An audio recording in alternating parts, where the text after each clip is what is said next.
ඉතින් අද අපි මේ යන්නේ නුවරඑළිය ඉඳලා බදුල්ල පැත්තට. බදුල්ල හා ලියලා තියෙන පුංචි ලස්සන සුන්දර ගම්මානයකට තමයි අද අපි යන්නේ.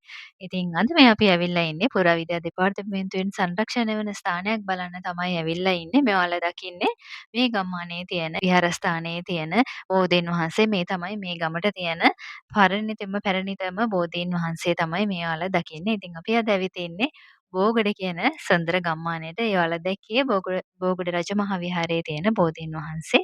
දැන් අපි යන්නේ බෝගඩ විහාරයේ පැත්තට. ඉතින් පිටිපස්සෙන් මෙයා මං ඉන්න පාට පිටිපස්සෙන් තමයි ඔයාලා අපි දැන් යන ගමනාන්තය අපි ළඟා වෙන්න තියෙන. ඉතින් මේ තියෙන්නේ බෝගොඩ රජමහා විහාරය. ඉතින් මෙම රජමහා විහාරය කරවූවා යයි සඳහන් වෙන්නේ වළගම්බා රජතුමා විසින්. මෙහි සඳහන් වෙනවා ඌව ප්‍රාදේශීය පාලක බ්‍රහ්මදත්ත නරපතියා විසින් පත්තිය ස්වාමින් වහන්සේ වෙත පිරිනැමුවා කියන එක සඳහන් වෙනවා. ක්‍රිස්තු පූර්ව පළවෙනි සියවසේ තමයි මේ ඔයාලා දකින්න මේ බෝගොඩ රජමහා විහාරය ඉදිකරලා තියෙන්නේ වළගම්බා රජු විසින්.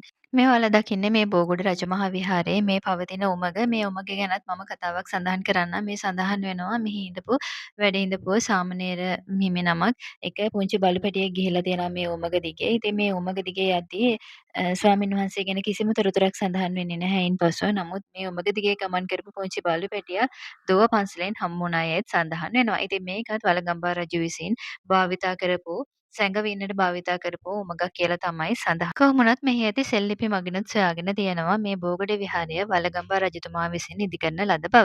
ක්‍රිස්තු වර්ෂය 1612 1627 කාලේ රචනා කරපු මග සලකුණු නැමැති සංදේශ කාව්‍යයේත් මේ තොරතුරු සඳහන් වෙනවා යයි සඳහන් වෙනවා. කොහොම වුණත් අද අපි ඇවිත් තියෙන්නේ ලංකාවේ එකම ලී වහලයක් සහිතව දැනට ඉතුරු වෙලා තියෙන ලී පාලම බලන්න තමයි අද අපි ඇවිත් ඉන්නේ. මේ ඔයාලා දකින්නේ ලී පාලම. මේ ඔයාලා දකින විදිහටම ලී වහලයක් සහිත ලී පාලම තමයි මේ තියෙන්නේ. මෙහි විශේෂත්වය තමයි මේකෙදි යකඩ ඇණයක්වත් භාවිතා කරලා නැහැ. මේ සම්පූර්ණයෙන්ම ලී වලින් තමයි මේ පාලම නිර්මාණය කරලා තියෙන්නේ. ඉතින් ඔයාලා දකින විදිහට මෙන්න මේ ගලලන්දා ඔය හරහා තමයි මේ පාලම මහනුවරත් බදුල්ලත් යා කරමින් තමයි මේ පාලම නිර්මාණය කරලා තියෙන්නේ. මේ ලී පාලම ලී වහලයක් සහිතව නිර්මාණය කරලා තියෙන්නේ. ඒ වගේම තමයි මේ ලී පාලම ගැන කියනවා නම් එහෙම මේ භාවිතා කරලා තියෙන උළු වලින් සහ මෙහි භාවිතා කරලා තියෙන කැටයම් මගින් මනාව පෙන්눔 කරනවා මේක මහනුවර යුගයට අයත් බව. ඉතින් මේකේ දිග මීටර් 15ක් වෙනවා. ඒ වගේම තමයි පළල මීටර් 1.5ක් වෙනවා. ඒ වගේම වහලය නිර්මාණය කරන්න උස යොදාගෙන තියෙන්නේ පාලමේ ඉඳන් උස මීටර් 2.4කින් තමයි මේ වහලය නිර්මාණය කරලා තියෙන්නේ. ඒ වගේම තමයි මීටර් 11ක උසින් යුතු විශාල දැව කඳක් භාවිතා කරලා තමයි ඒ මතින් තමයි මේ පාලම ඉදි කරලා තියෙන්නේ.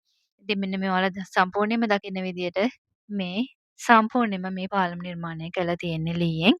මම අර කිව්වා වගේම එකම යකඩ ඇණයක්වත් මේකට භාවිතා කරගෙන නැහැ. සම්පූර්ණයෙන්ම ඒ හැම දෙයක්ම නිර්මාණය කරලා තියෙන්නේ ලීයම තමයි. ඉතින් ඒ වගේම තමයි මේක 16 වන සියවසේ ශ්‍රී ලංකාවේ දඹදෙණි රාජධානිය තුළ ඉදිකරන ලද දැව පාලමක් වෙනවා. මේක දැනට ඉතිරි වෙලා තියෙන ඉතා අලංකාරවම වහලයක් සහිතව දැනට ඉතිරි වෙලා තියෙන එකම ලී පාලම වහලයක් එක්ක. බදුල්ල නගරයේ ඉඳලා කිලෝමීටර් 13ක් පමණ දකුණු දිගින් බදුල්ල හා මහනුවර මං යා කරමින් තමයි ගලලන්දා ඔය හරහා මේ වටිනා කියන සම්පූර්ණයෙන්ම ලීයෙන් පමණක්ම නිම කරපු මේ ලී පාලම ඉදිකරලා තියෙන්නේ. ඒ වගේම තමයි මෙහි තව සුවිශේෂී කාරණාවක් තමයි මේ ලී පාලම සම්පූර්ණයෙන්ම එක්ගසක් උපයෝගී කරගනිමින් තමයි නිර්මාණය කරලා තියෙන්නේ.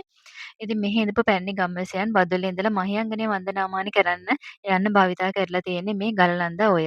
ඉතින් මේ හරහා යද්දී විෂ්ණු කතරගම දෙවියන්ට බාරහාර වෙලා ඉල්ලලා තියෙනවා ඔවුන්ට බදුල්ලේ ඉඳන් මහියංගනය වැඳ පුදා ගන්නට යන්න මේ ගලලන්දා ඔය හරහා ඒ දණ්ඩක්කෝ තිබුණා නම් යයි කියලා බාරහාර වෙලා තියෙනවා. ඉතින් කොහොම වුණත් හාස්කමකට වගේ නාරංගල කන්දේ තිබුණු රූස්ස ගහ කඩාගෙන ගලලන්දා ඔය හරහා ඇවිල්ලා මෙතන නතර වෙලා තියෙනවා ඒ දණ්ඩක් විදියට.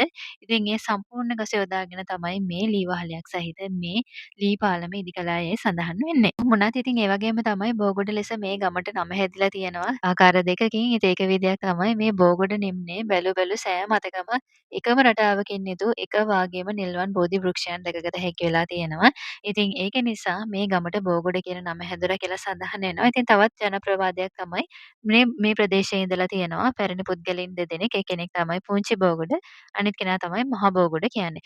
ඉතින් මේ නම් වලින් හඳුන්වපු මේ පුද්ගලයන් දෙදෙනා විසින් ඇවිල්ලා තියෙන්නේ පස්සට කියන ප්‍රදේශයෙන් තමයි මේ ගමට ඇවිත් තියෙන්නේ. ඉතින් ඒ ඇවිල්ලා ඒ කාලේ මේ තිබිලා තියෙන දැන් අපි අර ඔයාලා කලින් දැක්කේ මම මුලින්ම ඔයාලට පෙන්නපු මේ බෝගොඩ රජමහා විහාරයේ තියෙන මේ වැඩ සිටින බෝධීන් වහන්සේගේ අංකුරගෙන මේ හැම තැනකම බෝපැල හදලා තියෙනවා. ඒ බෝධීන් වහන්සේගේ අංකුර අරගෙන ගම පුරා හිටවල තියෙනවා. ඉතින් ඒකෙන් හැදුණු බෝගස් නිසා මේ පසු කාලයක මේ බෝගඩ නම හැදුනා. ඒ සඳහන් වෙනවා එකම බෝගහයි තිබිලා තියෙන්නේ ඒ බෝගඩ රජමහා විහාරයේ බෝගස විතරයි මොවුන් දෙදෙනා එනකොට මේ ගම්මානේ තිබිලා තියෙන්නේ. ඉතින් ජනප්‍රවාද දෙක තමයි ඒ සඳහන් වෙන්නේ ඔවුන්ගේ.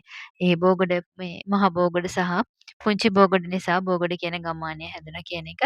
ඉතින් කොහොම වුණත් ඉතා වටිනා කියන ලංකාවේ දැනට ලී වහලයක් සහිත විතුරලා තියෙන එකම ලී පාලම තමයි මේ බදුල්ල හාලිඇල මේ බෝගඩ කියන ලස්සන සුන්දර ගම්මානයේ තියෙන මේ බෝගඩ ලී පාලම. ඉතින් ඔන්න බදුල්ල පැත්තට ට්‍රැවල් කරන්න එනවා නම් එහෙම අනිවාර්යෙන්ම බෝගඩ ලී පාලම පැත්තට ඇවිල්ලා යන්න අමතක කරන්න එපා.